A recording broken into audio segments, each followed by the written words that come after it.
Would you agree that to lose our memory is a terrible thing? Yeah.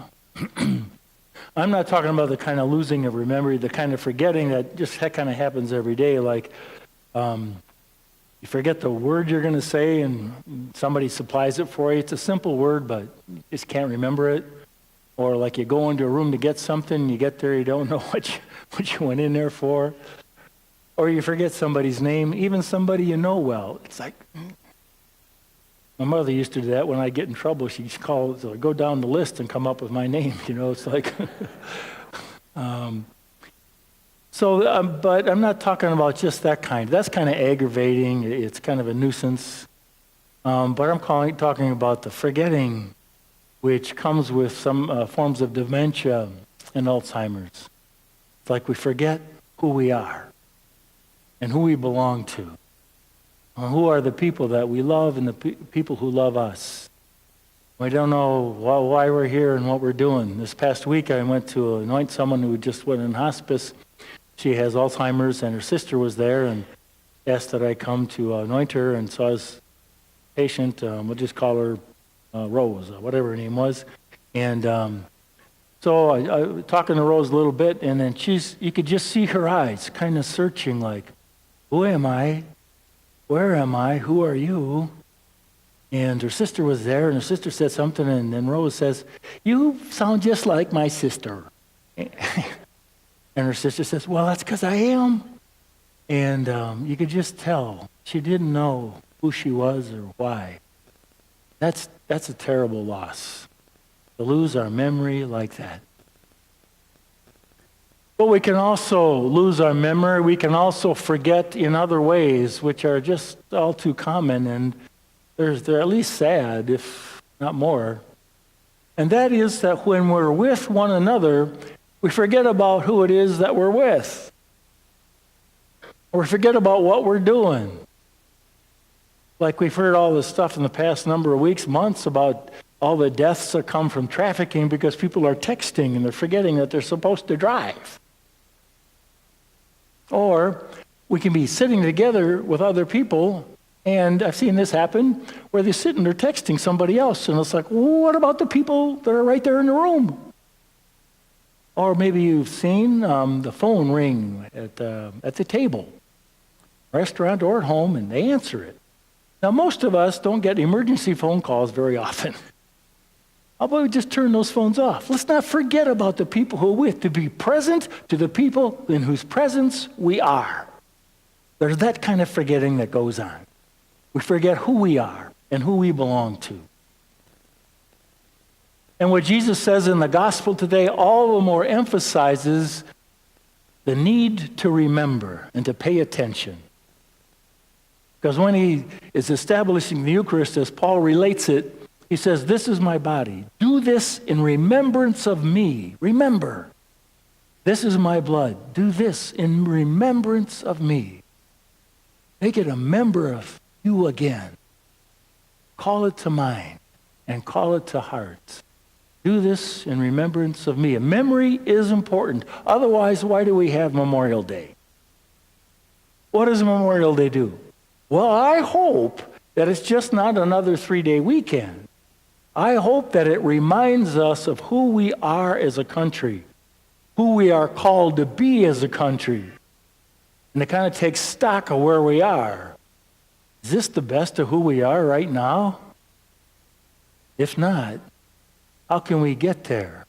And most importantly, to remember those people who have died that we might be free, so that we can be who we are. It's an important thing to call that to mind and to call us to live up to who we were, who we are, and who we are called to be. Well, there are some natural things that help us to remember stuff we need to know. One thing is hunger. Hunger reminds us that we need to eat. You ever been so busy one day that you forget to eat lunch, and then sometime in the afternoon your stomach growls and then going, I guess I forgot to eat lunch. Our hunger reminds us to eat. And maybe our hunger will remind us what Jesus did in today's gospel when he fed 5,000 people. What's Jesus here for? He's here to feed us, to nourish us. Maybe our hunger can remind us of that. And how he came to feed us in his body and his blood. Because we hunger for more things than just a good sandwich or a steak or potatoes, don't we? We hunger for something more. And that's easily seen when after a good full meal, 35 minutes later, we're starting to graze. Let's see what else I can eat. It's not physical hunger. There's something more going on there. Our hunger reminds us of the something more there, that we need nourishment, which comes not only from food. And our loneliness reminds us that we were not made to live alone. That our loneliness reminds us that we need others. We heard in the gospel today that there were 5,000 people gathered together. Now, Jesus deals with us individually. Yes, he does. He knows us individually, wants us to know him. But he also gathers us together as one body, the body of Christ. And that's why one of the reasons we come together on Sunday, because we belong together. We form this body. We need one another. We need them and they need us. And by coming together, we remind ourselves that we belong to one another. It's a good thing to remember that. We are gathered together. And finally, it is the situation of our world, especially today with the hostility and wars, with the injustices, with the greed that's going on, with the violence of the world. We're reminded that we need something more than what we can provide. We are made humans in the image and likeness of God.